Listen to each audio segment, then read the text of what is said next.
Dios bendito Padre, estamos aquí con un corazón dispuesto, Señor, ante ti, pidiendo, Señor, tu luz, tu Espíritu Santo para que nos guíe en esta noche, porque queremos, Padre, conocerte más a profundidad, porque queremos, Señor, crecer espiritualmente, queremos estar en contacto contigo esta noche, Señor, y que tú nos guíes, nos dirijas y nos enseñes tu palabra de una manera tal que penetre hasta lo más profundo de nuestro ser y haga la obra transformadora que tú has destinado.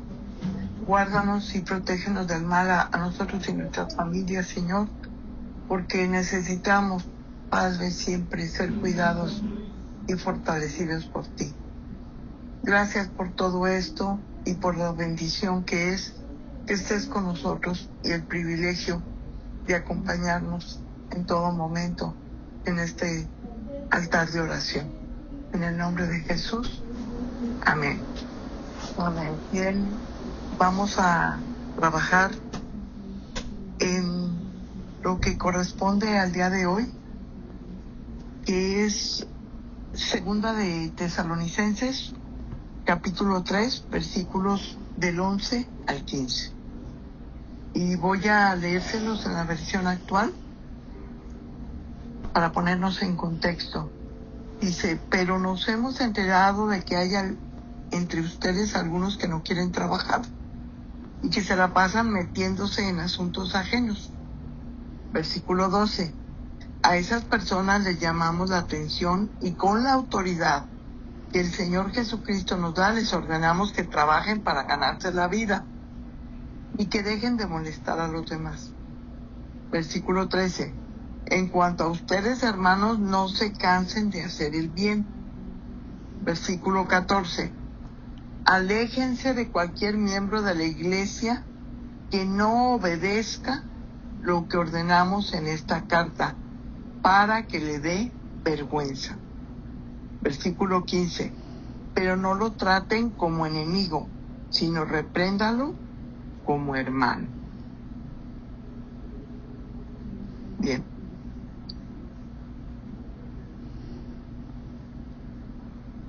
La segunda carta del apóstol Pablo a los tesalonicenses, escrita probablemente, dijimos, en el año 51 y 52 después de Cristo, tiene un tono correctivo y pastoral.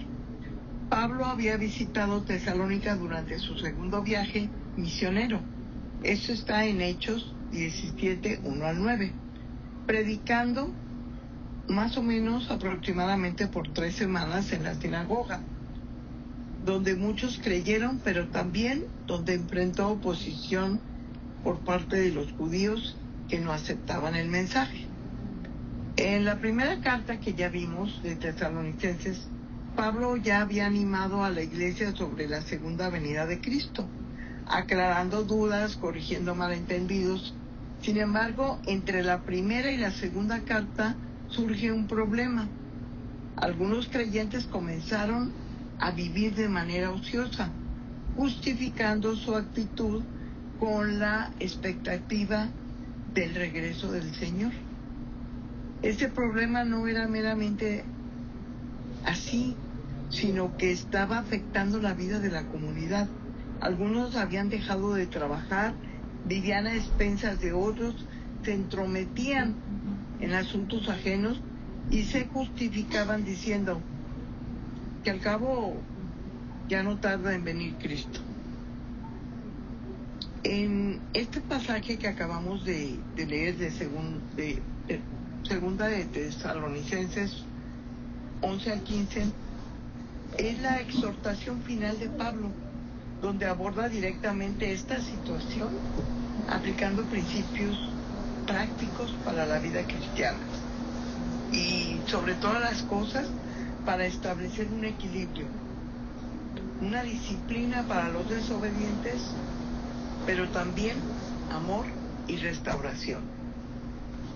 Esta actitud al trabajo de la gente de Tesalónica y la expresión práctica que nosotros como cristianos debemos tener en la fe cristiana, nos exhorta a los creyentes a vivir de manera tranquila, cuidando de nuestros propios asuntos y trabajando con nuestras propias manos para no depender de nadie y asimismo ganar el respeto de los demás. En Tesalónica, esa actitud que el apóstol Pablo buscaba era la de una conexión entre la fe, el trabajo y el testimonio, cosa que nosotros también debemos buscar, porque acuérdense que la Biblia es actual, es presente, pasado y futuro. Entonces, la misma conexión que Pablo buscaba en Tesalónica es la misma conexión que nosotros debemos buscar en nuestra propia vida. En ese tiempo había algunos tesalonicenses que tenían la tendencia de abandonar sus responsabilidades cotidianas, ya lo dijimos hace rato, por la venida de Cristo. Y esto generaba tensión y comprometía el testimonio de la iglesia ante los incrédulos, obviamente. Y no debía ser así, sino que debía ser, por el contrario, un incentivo para la vida productiva y digna. Porque el trabajo, para el cristiano, es una forma de glorificar a Dios y de vivir de acuerdo con su voluntad. Y él lo ejemplifica, estamos hablando de Pablo, diciendo que él en su ministerio trabajó arduamente para no ser carga para nadie. Esto lo vimos en la carta anterior. Prefiriendo mantenerse con sus propios esfuerzos, manifestando con ellos su integridad para servir de modelo a los tesalonicenses. El trabajo honesto era para Pablo una expresión de amor al prójimo y evitaba que alguien dependiera de otros cuando no había necesidad. Y de la misma manera, esto permitía ayudar a aquellos que verdaderamente tenían necesidad. Y aquí vemos cómo Pablo conecta el testimonio cristiano con el trabajo. Él sabía que los incrédulos siempre nos están observando. Los incrédulos observan siempre la vida de los creyentes, nuestro comportamiento. Y si ese comportamiento es perezoso, podía deshonrar el Evangelio. Además, el hacer el trabajo una gloria para Dios era una evidencia de la transformación que Dios estaba operando en cada uno de los creyentes, al igual que hoy. El trabajo refleja honestidad, responsabilidad, dedicación, el carácter de Cristo. Es como un llamado divino, una forma de adoración, una expresión de amor al prójimo y una oportunidad de testificar de la gracia de Dios y vivir una fe que impactará a nuestra comunidad cristiana. El consejo más significativo que encontramos en estas cartas de Pablo es el llamado a la oración. Esto lo recordamos que aparece orar sin cesar. En Primera de Tesalonicenses lo vimos, 5:17. Y esto es un fundamento. ¿Por qué? Porque nos conecta directamente con Dios y crea en nosotros una dependencia continua y una comunicación continua con Dios. ¿Para qué? Para sostenernos emocionalmente y capacitarnos para ver más allá de las dificultades inmediatas. Porque sabemos que todo esto está en las manos de Dios. Y que Dios es soberano y amoroso con nosotros. Y ellos, como hermanos en la fe, como se amaban, se comprometían todos juntos a buscar la dirección y la fuerza de Dios. Y esto crea entre los hermanos, así como puede crearlo en nosotros, si lo hacemos, un vínculo profundo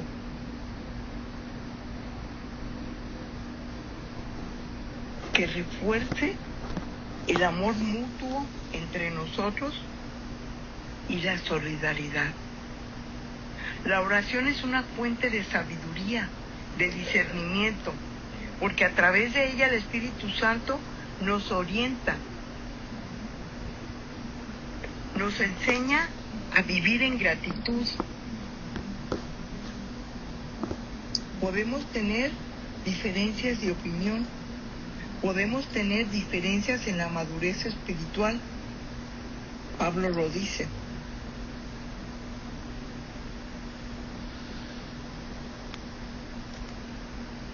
Pero todo esto serán desafíos para enfrentar con humildad y paciencia. Pablo exhorta a los hermanos a alentar entre sí a todos, a los desanimados, a los débiles, a todo aquel que necesita sostenimiento. Por lo tanto, Tesalónica es catalogada como una iglesia ejemplo de conciliación y de amor, como creo que debe ser la iglesia de Cristo, de acuerdo a la palabra de Dios.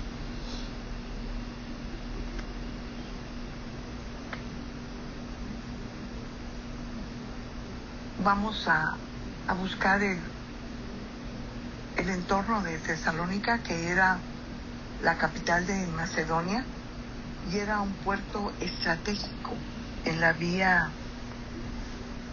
Egnatia, con un intenso comercio, mucho tránsito y con bastante prosperidad, pero en la cual también había muchas tentaciones hacia la comodidad y hacia la dependencia de otros.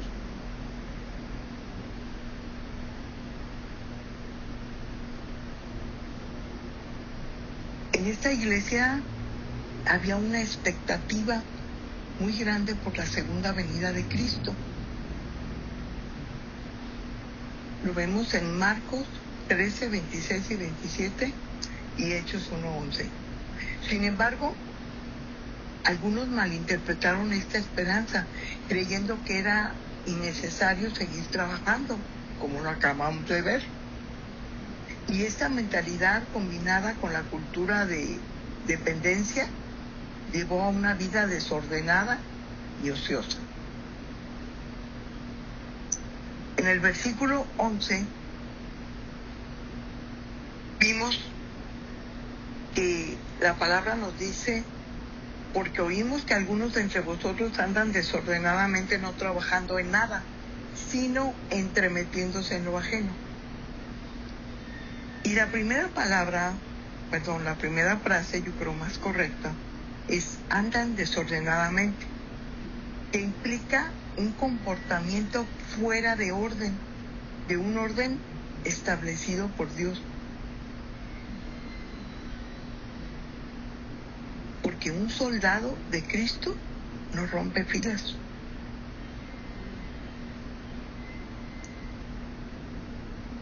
Porque no solo se trataba de pereza, sino que también era vivir fuera de una disciplina cristiana. La segunda frase es no trabajando en nada.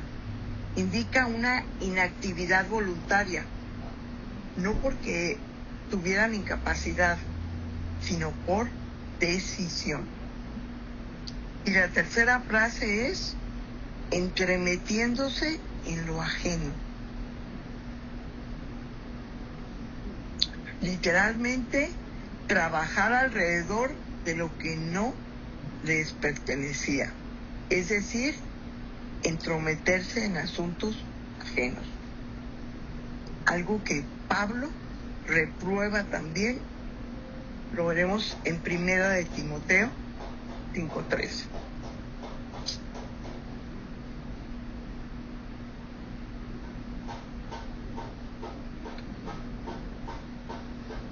También en Proverbios 18:9 nos habla de esto. Dice, también el que es negligente en su trabajo es hermano del hombre disipador. Dice Proverbios 18:9. Y también en 1 de Pedro 4:15 dice, así que ninguno de vosotros padezca como homicida o ladrón o malhechor, o por entrometerse en lo ajeno. Aplicación. La ociosidad no es neutral. Quien no trabaja en lo que debe, tarde o temprano se entromete en lo que no le corresponde. Y esto rompe la unidad y daña el testimonio de la iglesia. Versículo 12. Dice Pablo, a los tales mandamos y exhortamos que por nuestro Señor Jesucristo, que trabajando sosegadamente coman su propio pan. ¿Cuál es la primera frase? Mandamos y exhortamos. Aquí Pablo combina dos cosas, autoridad con un llamado, que es la exhortación. La segunda frase es por nuestro Señor Jesucristo. La instrucción no es una opinión personal de Pablo, sino una orden en la autoridad de Cristo. La siguiente frase dice, trabajando sosegadamente. ¿Qué quiere decir? Trabajar con tranquilidad, sin causar disturbios, ni tampoco una dependencia indebida. Y la última frase que vemos en el versículo 12 es que coman su propio pan. ¿Qué es esto? Esto es un principio de responsabilidad personal. El trabajo provee para uno mismo y evita la carga injusta sobre otros. También lo vemos en Efesios 4:28. También vemos esto en Génesis 2:15, cuando Dios puso a Adán en el huerto para que le labrase y lo guardase. También en 1 de Tesalonicenses 4:11 y 12, Pablo dice que procuréis tener tranquilidad y ocuparos en vuestros negocios y trabajar con vuestras manos a fin de que no tengáis necesidad de nada. El trabajo es parte del diseño de Dios para la dignidad humana. El cristiano no debe ser carga innecesaria para otros, sino debe ser bendición para otros. Versículo 13 dice, y vosotros, hermanos, no os canséis de hacer el bien. La primera frase, no os canséis. Esto indica, no te desanimes, no te rindas. La segunda frase es el bien. Aquí incluye sostener a los necesitados genuinos, aunque algunos abusen de la ayuda. Pablo reconoce que la actitud de los ociosos podría tentar a los demás a dejar de ayudar. El creyente debe seguir haciendo el bien aunque haya ingratitud o abuso. Vamos a ver esto en la base bíblica donde Dios nos dice que lo debemos hacer. Gálatas 6, 9, 10 dice: no nos cansemos pues de hacer el bien, porque a su tiempo segaremos. Mateos 5, 16 así alumbre vuestra luz delante de los hombres. El mal ejemplo de algunos cristianos no debe robarnos la pasión de servir. La perseverancia en el bien es parte de nuestro carácter cristiano. Versículo 14. Si alguno no obedece a lo que decimos por medio de esta carta, a ese señaladlo y no os juntéis con él para que se avergüence. Muy fuerte. Primera frase: no obedece.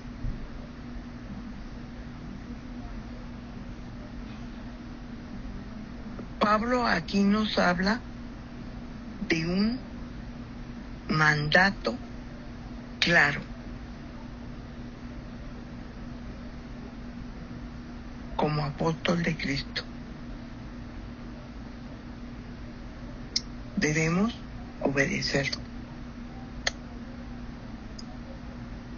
Y lo primero que nos dice el versículo fuerte: señaladlo, que significa identificar públicamente al desobediente para proteger a la iglesia. Siguiente cuestionamiento duro: no os juntéis.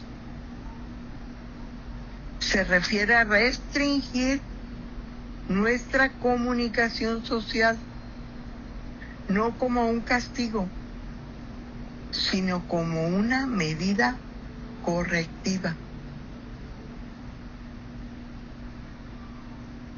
Siguiente señalamiento fuerte: para que se avergüence.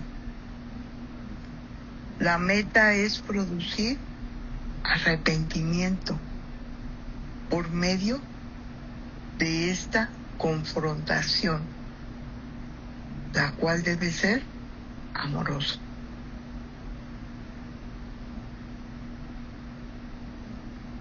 Mateo 18, 15 al 17 nos habla sobre este proceso de disciplina. Y también nos habla Primera de Corintios 5, 11. ¿Recuerdan que lo vimos? Y ahí es más categórico porque dice: con el tal ni aún comáis. Es un señalamiento más grande aún. La disciplina en la iglesia no es opcional. Ignorar la desobediencia persistente debilita entre los hermanos la santidad y debilita el testimonio del cuerpo de Cristo.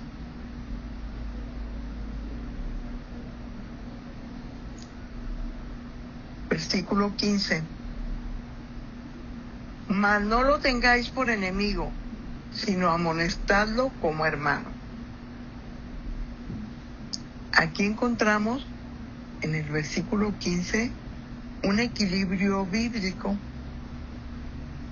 porque hay disciplina, pero no hay enemistad.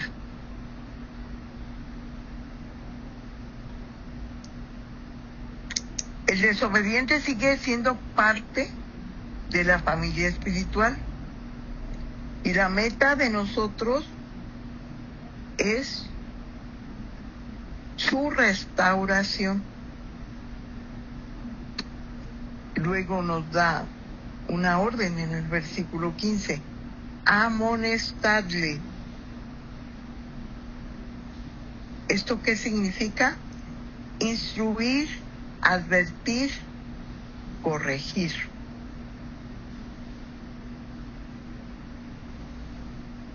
¿Cómo? Gálatas 6:1 nos dice, con espíritu, restaurar, con espíritu de mansedumbre.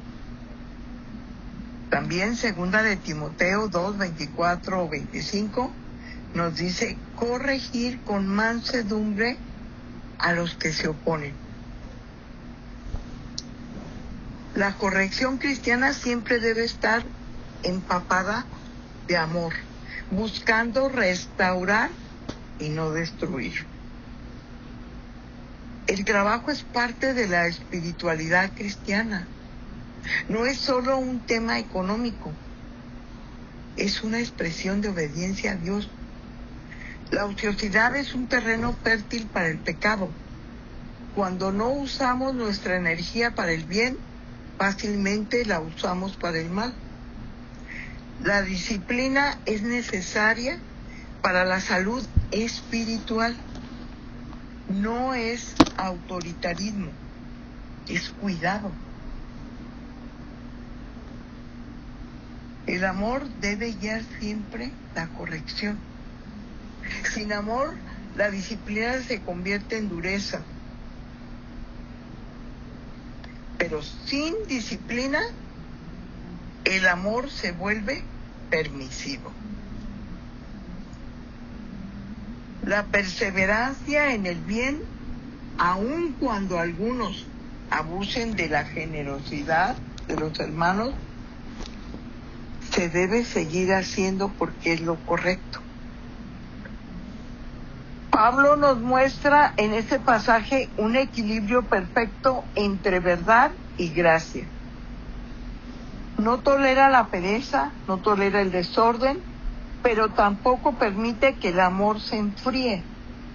La iglesia debe ser un lugar donde se fomenta la responsabilidad personal, se disciplina con justicia y se restaura con ternura. En nuestra época, donde la cultura a veces premia la dependencia, la irresponsabilidad, el llamado para el cristiano sigue vigente: trabajar sosegadamente, sin cansarse de hacer el bien y corregir en amor.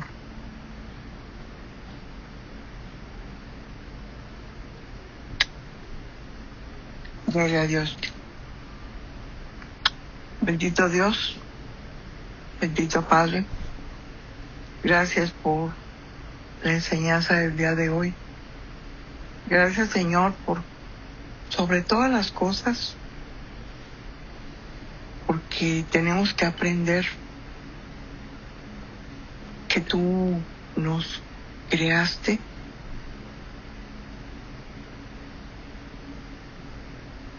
y nos mandaste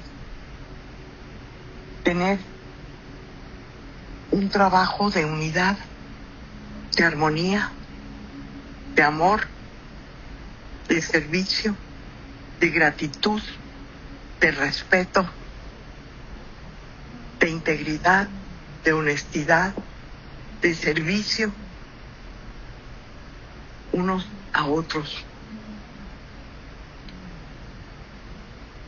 Gracias, Señor, porque hoy hemos aprendido que tenemos una responsabilidad común.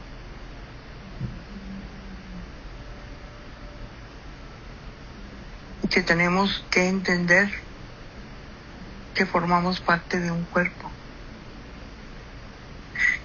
Y que ese cuerpo necesita una unidad armoniosa. como lo es el cuerpo humano.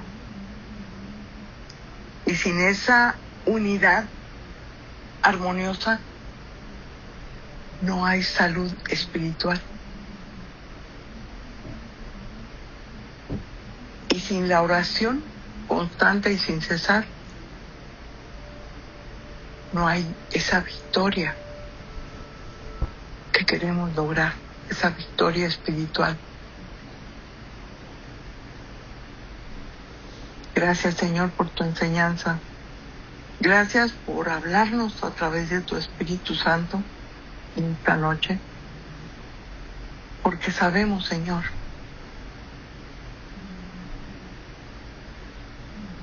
que como dice en tu palabra, ¿qué hemos de pedir como conviene? No lo sabemos. Mas el Espíritu intercede por nosotros con gemidos indecibles.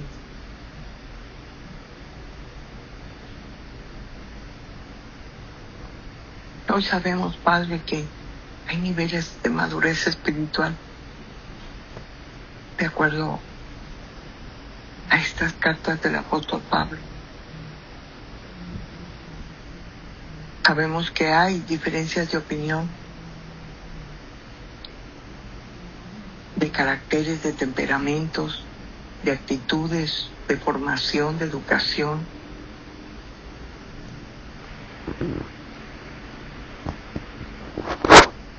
Pero sobre todas las cosas debe imperar el amor, la honestidad, la integridad y el respeto unos con otros para poder permanecer en unidad contigo, Señor, y en comunión. Gracias, Padre, te alabo y te bendigo por la vida de cada uno de mis hermanos. Gracias por lo que harás a través de todo esto que tú nos vas enseñando, porque sé que tú trabajas como lo acabamos de ver en lo individual en cada uno, y que aunque nosotros no veamos esa obra espiritual, se hace, que tú eres soberano.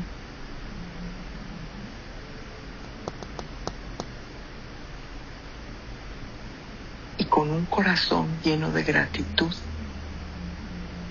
y de amor para ti esta noche, te agradezco, Señor, tu enseñanza. En el nombre de Jesús. Amén, amén y amén.